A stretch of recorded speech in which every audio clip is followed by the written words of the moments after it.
Blog Talk Radio. Well, if it's Wednesday, it must be that time at 5 p.m. Pacific Standard Time, 8 o'clock back east. Man, oh man, this show's 3 weeks old, and we keep accelerating. The foot is to the gas. It's the True North podcast, hosted by my good brother, a mentor, and a friend, Billy North. Yours truly, Mark Mancini, playing co-host and producer. 347-205-9631. It goes by quick, 30 minutes. Catch the archive, blogtalkradio.com/Mancini Sports, podcast platforms, wherever you subscribe to podcasts, powered now by Mancini Media. So as I lay the red carpet down, I put the podium in its place, I hand off the mic to you, Bill, the threes. First of all, how are you?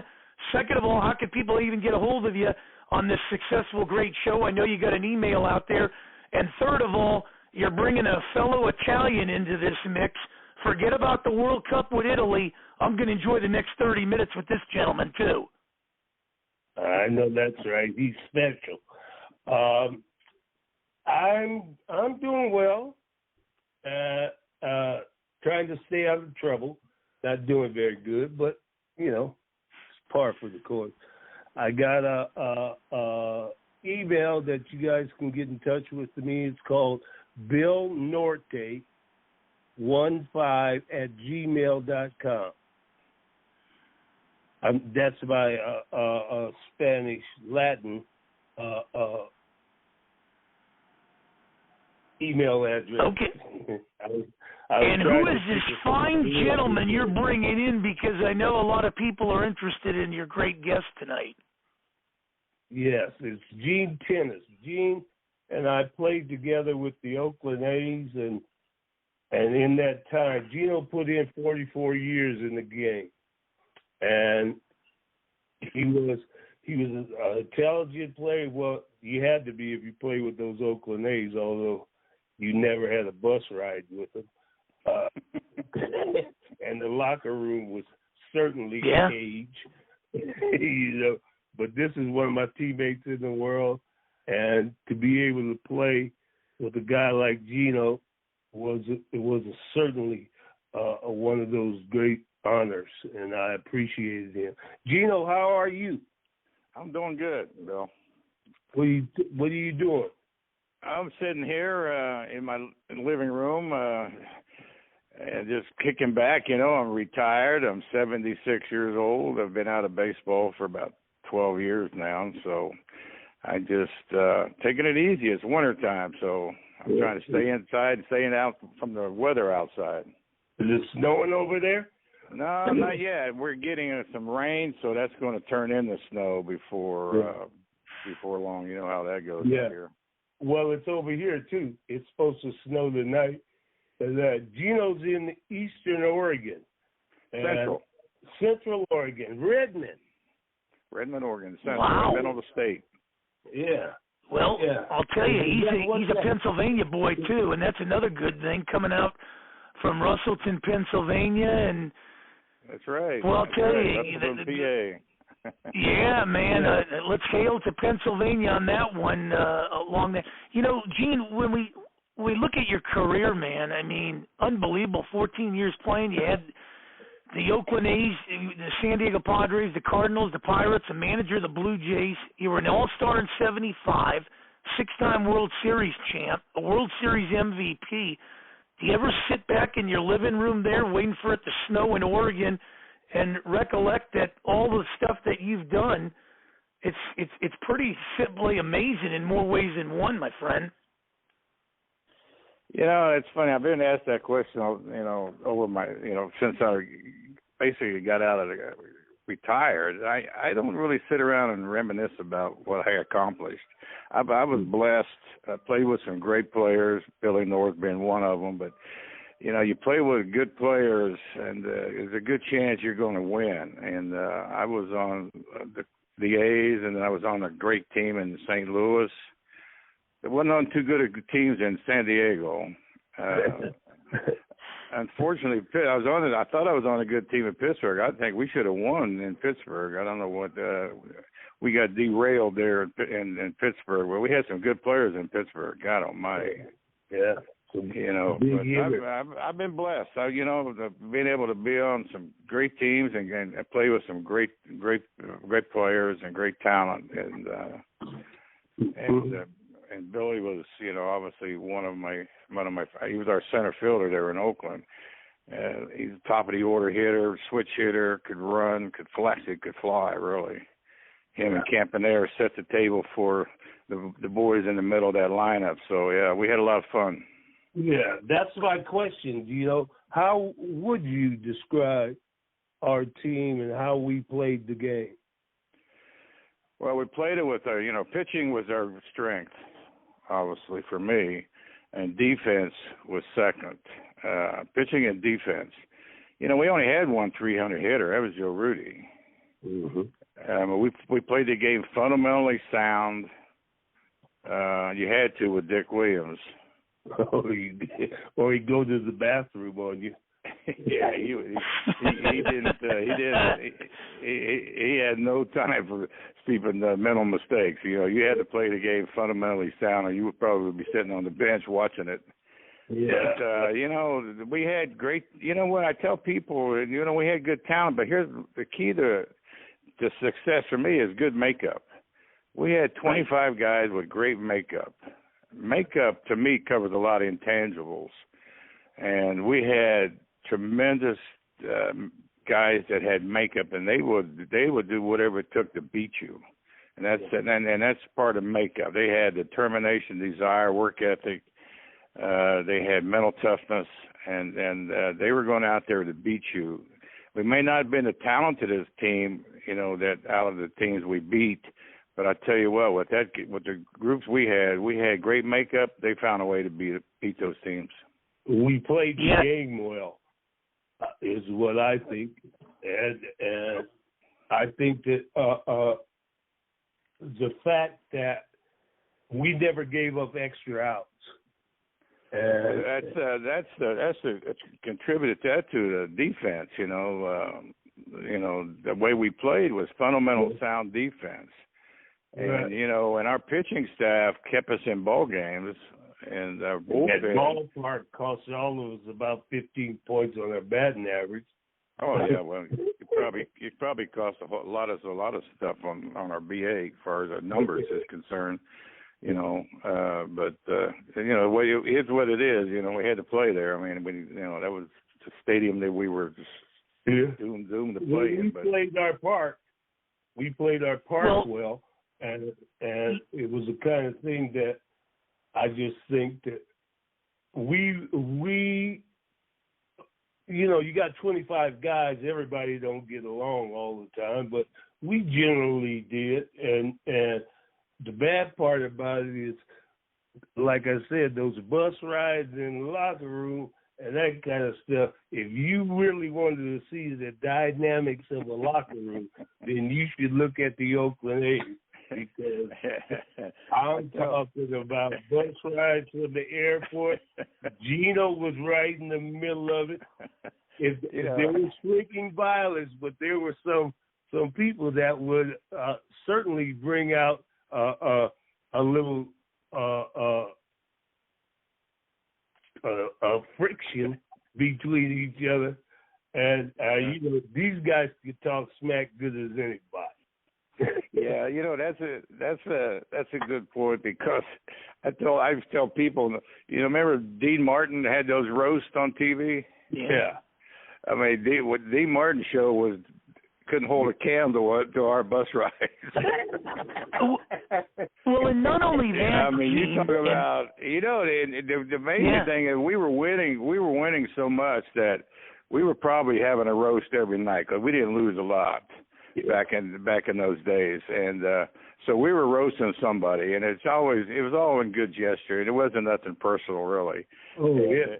And it was about somebody messing up on the field, thrown to the wrong base, or not getting a guy in from third, or giving up a 2-out base hit, 2-strike base hit, or something like that. So we would bury that particular individual on the bus rides to the hotel. I'm telling you. The shrinking violets sat in the front half of the bus. The guys that like to talk smack or shit sat in the back of the bus, and we used to just go. And remember Herb Washington?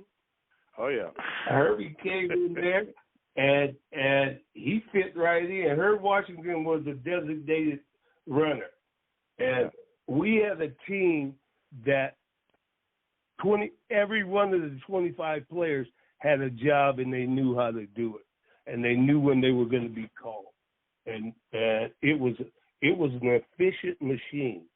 Yeah, it was. Yeah. Well, not only Billy, that, guys. Yeah, go ahead, Gene. Herb Washington, he was a graduate. He was a very bright guy. He was a graduate of University of Michigan. Very intelligent guy, and he took abuse for about the first 3 months because he was a rookie. He didn't know what to do. Yeah. Then all of a sudden, the second half of the season, man, this guy came out of his shell, and I'm gonna tell you, he was good. I'm gonna tell you, he was witty. He was smart and witty. I mean, he came right back at everybody. I'm gonna tell you, it was a beautiful thing. Right there, we had a lot of fun with him. And then he took that money that he made that year and that World Series year and bought 2 McDonald's. He got up to the point where he owned probably about 29. Yeah, I know. Last time he was out for a reunion, I talked to him about that. He's got quite a few of them. Yeah, McDonald's. Yeah, I told you. I think he got a degree in business, so he's a pretty bright guy. Yeah. Not only that, guys. When you look at the Oakland A's, you put California right on the map. Right there in the early 70s, with the 3 World Series championships in a row. But when you look at this team, I mean, you had the fancy uniforms, the white shoes. You had an owner, and Charles Finley there. You had guys like Vida Blue, Raleigh Fingers with the mustaches. You're there, Gene. Bill's there. Reggie Jackson comes in. Joe Rudy, Sal Bando, Burt Camp, and Harris. This was almost like a rock group going on the road, wasn't it? Pretty much. I mean, we had some characters. We had some personality. We had some interesting personalities on that team, and we had talent. We had many acquired tastes.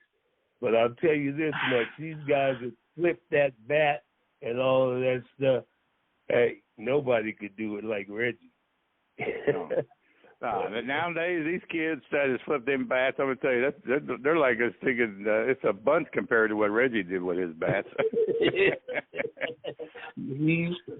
Wow, yeah. But hey, man, when he hit them, they went a long way. Yeah, that man. Well, not only that, Gene, you learned a lot. You had Dick Williams, kind of a guy that expected perfection type of thing. I mean, he wanted things done away, and that molds you as a player. Then you go on to San Diego, Trader Jack McKeon there as GM, and the Cardinals with Whitey Herzog, the Pirates and Tanner and all that. I mean, along these stops, and then, almost managing the Pirates, at one time, and going to Toronto and replacing Cito Gaston there, it had to be tremendous to sit back and look at, this coaching tree that, was presented to you as you learned along the way to prepare you to be a coach. Yeah, I had Dick Williams, like you said, Hall of Fame manager. I had Whitey Herzog, I played for. Whitey, another Hall of Fame manager.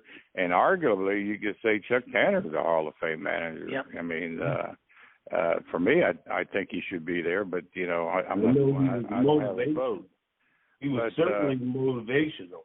Chuck was. Yeah, he definitely was that. But you get around and you these kind of guys, these quality people that run in the ball club. I mean, you'd be pretty dumb not to learn something from each one of them. And then I was fortunate to pick all 3 of their brains. Yeah. And then I went into Toronto and worked with a good friend of mine, Cito Gaston. And all he did was won 2 world championships back to back, 92 and 93 with him. And then he had a back problem. He went down. I took the club over for 36 games, and I ended up. I think my winning percentage was 600 when he came back. Yeah. Well, you know, I had, you know, just like I tell people, you know, you never see no mules in the Kentucky Derby, man. I had some thoroughbreds out there. I'll tell you, I was running some thoroughbreds out there. Your comment on it, Gino, about I always maintain the toughest thing I ever had to do in my career was play against the Baltimore Orioles and Earl Weaver and Dick Williams. They competed very, very hard against each other. Yeah, they were competitors, you know. That's why they're both in the Hall of Fame. Yeah. You know, they were great managers, and they're both in the Hall of Fame. But Earl Weaver, he had some thoroughbreds over there too. He was running out there every night. Yeah, and we battled those guys. I mean, every year we battled those guys to get to the next round in the playoffs. I know this. Now let me ask you something, both of you guys. You know, baseball's changed over a period of time here. Now, if we go to first 3 times, you know, the guy's awarded pretty much a stolen base. We saw in the pandemic where extra innings would result in a guy starting the next inning at second base. You know, it's changed, and sometimes, you know, we're not ready for change. And I look at it and I go, you know, I can understand the interleague a little and stuff like that, but when we're standing there throwing over, and baseball was never meant to have a time clock, is more or less what I'm trying to say. Bill, we'll give it to you first, and we'll give it over to Gene. Looking at the game today, it's quite different than when you played it. Yeah, I think that one of my favorite phrases now, or it's not a favorite, but it's something I heard. Baseball, when we played, was more talented and more aggressive. Okay, now the game is more risk adverse. A rally is a walk, somebody get a base hit, and then a 3-run home run. They don't steal bases, they don't hit and run, and they have the shift and all of that, which is going away. I got a thing that I think the hitters should have got those guys out of the shift by just playing baseball. You need, you know, even your number 4 hitter comes up in the 8th inning in a close game, and you need base runners, or you're behind and you need base runners. You got to get on base, and I'll tell you what, you got 6 guys on one side of the field and 2 on the other side to start an inning. I don't care who you are. If they're giving you that much green, you better learn how to bunt or at least be able to go that way. And that was, I think players have the responsibility rather than them legislating. I don't know how the game is going to go from that with the new rules. Gino? Yeah, I agree with What's you. your I take agree on with that. I mean, you know, the game. There's a lot of the rules I don't agree with. You know, I don't like the pitch clock. I don't like the fact that you can't run into a catcher. You can't take a second baseman out. You know, I don't like the larger base. I don't like the larger bases. I do like the fact that they eliminated the shift. And the reason why I'm saying that is because I was a hitting coach in the big leagues, and I know for a fact guys don't have the swing to hit the ball the opposite field. Some guys are just strictly pull hitters, and now they're talking. These guys are throwing 97 to 100 mile an hour velocity, and it's very difficult for a guy. He's not comfortable trying to hit the ball the other way with that kind of speed. So I just think that you're taking away from the defensive element of the game when you're shifting all these guys to one side of the field.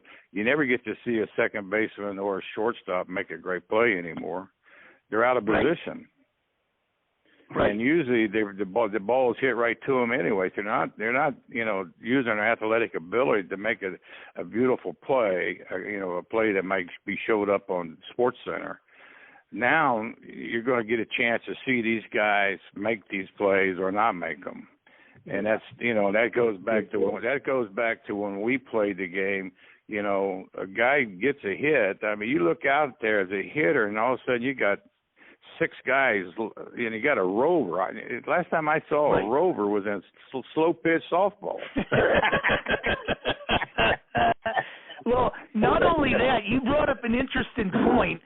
As a hitting coach, did you study this under a Charlie Lau, of watching a Rod Carew, seeing a Tony Gwynn, seeing some of these guys, a Wade Boggs? Because I'm going to lead this question into what's happening in Los Angeles with a guy named Cody Bellinger, who's about 3 years removed from an MVP, who's having a heck of a time. I think he needs to go into a city like St. Louis or one of these other cities, and maybe even Toronto, and he's defensively, he's one of the best.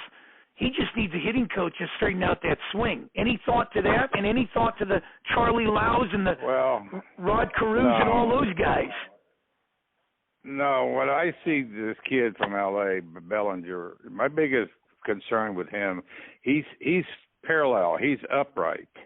He's straight up and down. So now when he goes into position, now he's got to drop down to the hitting position, get his eyes on the plane of the ball. Mm-hmm. I mean, they throw the ball down at the plate, not up there where his head's at. So he needs to get in a better posture. His posture's got to get in a better, stronger position. So his head is moving so much from him dropping that far down. His head is moving. He's moving probably 2 feet. And when your head moves, the ball moves. Exactly. It's like running on your heels. So that's the first thing I do with that kid is get him in a crouch position, like a Harper, or like, your conventional, your normal type hitter position. He's one of the only guys that I see stand straight up and down. He's got to get down to the hitting position, so he's dropping like 2 feet. Yeah. Right. And that's ball, but the velocity is beating him. Gino, do you think that him standing straight up like that takes away from the left-handed hitter's drop zone where you could just drop your hands? No question. It's taken away from a lot because he's not in a hitting position up there. If he just like if you put an infielder out there and tell him to stand straight up and down. Okay, now the ball is coming at him on the ground, so he's got to get to the ground. Well, that's too much movement, and it takes time to get there. The ball's going to beat you. Right. And that's what I see with him. He needs to get in more conventional setup. Yeah. And he needs to cut down on his swing too. He's got way too big of a swing. Right. And you mentioned Bryce Harper, and I look at Bryce Harper, and he reminds me of Pete Rose. He plays the game all out. Am I on to something with that, Bill? Because I've always liked Bryce Harper. I know everybody says Mike Trout, but I'm taking Bryce Harper on this, and then we'll give it over to Gene. What's your take on Bryce Harper, Bill? Well, I think, Mike Trout's had some injuries, but I still think that Mike Trout is one of the 2 or 3 best players in the game. Okay. Bryce Harper, he's had some injuries too, but if I had to have one of those 2 on my team, I'd take Mike Trout. Mike Trout is an anomaly because of the fact that most the right-handed hitters are generally high ball hitters. Left-handers are low ball hitters. And he's a right-handed low ball hitter. Mm-hmm. And which is an anomaly in the game. But he hits that low pitch so well, and he knows back in our day, Gino, there were some pitchers that knew that upper level of the strike zone. And, Sutton pitched up. not Gaylord Perry, but Jim Palmer pitched up in there. Yep. But when you're hitting high balls, you've got to have your hands above the ball to hit the ball. Okay. And that high pitch, especially with the velocity now, is that it and they pitch the quarters now, don't they, Gino? They have quadrants, and that we were talking about up and in and low and away to be able to be a good pitcher back in our day. But I just think that you got to put the ball in play too. Yeah. There's just simply too many strikeouts, and they don't Gino, care in a how minute, you what's make your it. take on this? Well, I agree, with Billy that, these hitters, the game has changed to the point where, the hitters don't care about striking out. I was disappointed when I struck out, and I had my fair share of strikeouts, but, you sometimes pitchers make a good pitch on you, unless you got tremendous ability at the plate like Rockaroo, that he can foul balls off until he gets a good pitch to hit. Yeah. I didn't have that kind of talent, so I had. You had that little box though, Gino. I had a zone little box, that if you threw it in there, then I was going to make you pay for it. Yeah. But these guys, the strikeouts to me is they take the same swing, the first swing they do the last swing. You can't do that. You have to make some kind of an adjustment because you're in a hole. The pitcher has you behind an account, so you have to give in a little bit. But that's just the way the game is played now, and I don't agree with it. But that's just that's unfortunate. That's the way it is. Well, I think two out of the three things, if you put the ball in play, 2 out of 3 of them can be good. Okay. You got a chance. You got a chance. I heard a statement from a player one time this past year saying, well, what's the difference if I strike out or I pop up? It's an out. No. No, guy got to catch the ball. Yeah, you got a chance when you put it in play. Because when you strike out, you got no chance. It's over with. Man. Turn the page. But if you hit the ball and they may not, if it's a day game, they may lose it in the sun, you got a chance. Yeah, there's a lot of things that can happen. Yeah. And they don't put runners in motion anymore. I used to be able to take 2 steps and 5 players would move. And now it's a sedate, serene game to me. And I think it's. What do you think about analytics, Gino? I think it's good if to a certain degree. I just think they're getting carried away with it. It's taking it too far. First of all, they're feeding these players way too much information. They're not letting them play the damn game of baseball. Let them go out there and their God-gifted talent and play the game of baseball. They got so much crap going through these kids' head. They can't even swing the bat. They don't know what base to throw the ball to. I mean, it's kind of comical. It looks like little league kids just throwing the ball all over the place. I mean, are you kidding me? I mean, these analytic people they're taking it way too far. I always am amused.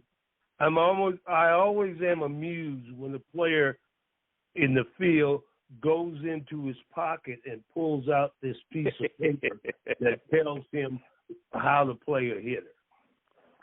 2 minutes left in this great show. Somebody out of Detroit is saying Mickey Lolich should have won the 1971 American League Cy Young. I don't know about that. Vida Blue had a hell of a year. Wow. Mickey Lolich was a great pitcher, man. Yeah, he was. I'm not taking that away. Vida Blue was. Vida Blue's another one should be in the Hall of Fame. What's the deal with that? Yeah. And hey, Gino, one last story, real quick. 30 seconds each guy. Huh? Bill? Yeah. Real quick, 30 seconds. We had pitchers that would start 40 games a year and complete 25 or 26. Oh I know it well. I mean, all our four guys. We had 4 starters back in the 70s. 4 starters, and these guys never missed a start. You look at the pitching today; these guys can't even get in 27 starts. Yeah, exactly. The arms are burnt.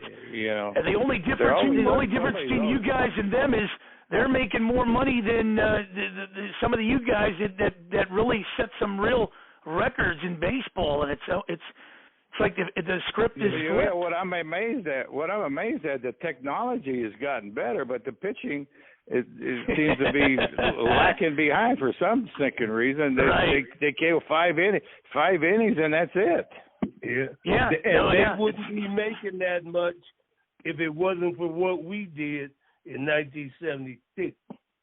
Yeah. And Bert Blyleven pitched, I don't know how many years, and I think 17 innings, over 200 innings. It was in the year. It's amazing what's going on today. Real fast, in 30 seconds before we wrap it up, give me a quick story on a road trip with you guys traveling wherever it was.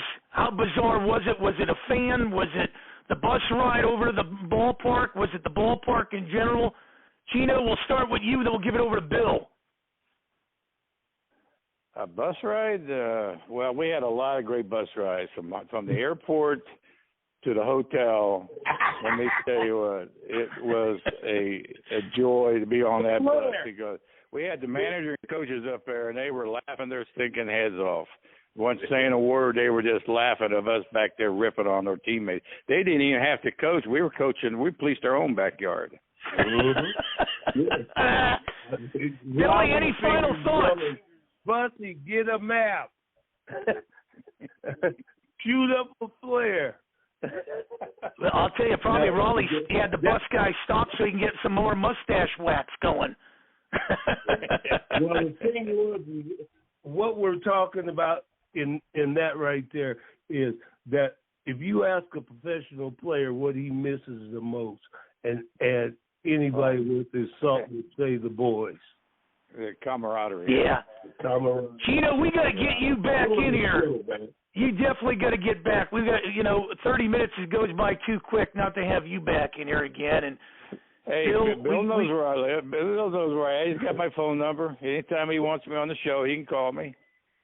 Yeah, I'm so blessed to have it. Bill, let everybody know how they can get a hold of you, your new email there, and then we'll give it over to Gene to wrap his, thing, and then we'll wrap this great show, and then we'll have next week another great guest coming through. I think it's Joe Rudy, right? Yeah, we'll see. I'll let you know. Okay, or Willie Horton. That's a good guy. I can be reached at Gmail on Bill Norte 15@gmail.com. And I thank you guys for coming out and listening to us this evening. And I really, really thank my guest, Gino. He's a friend of mine. I love him deeply. How's Linda? Everybody's doing good, Bill. Thank you. All right. Thank you, Gino. Well, yeah, let me. Hey, yep. This is a good 30 minutes. I enjoy it. Let's do it again sometime. Yeah, definitely. For Gene Tenace, for Bill Nort, yours truly, Mark Mancini, saying catch the archive version on blogtalkradio.com/Mancini Sports podcast platforms, wherever you subscribe to podcasts, powered now by Mancini Media. Stay tuned next week when we'll have another great guest. And thank you very much for listening to this great time. Good night, everybody. Thanks.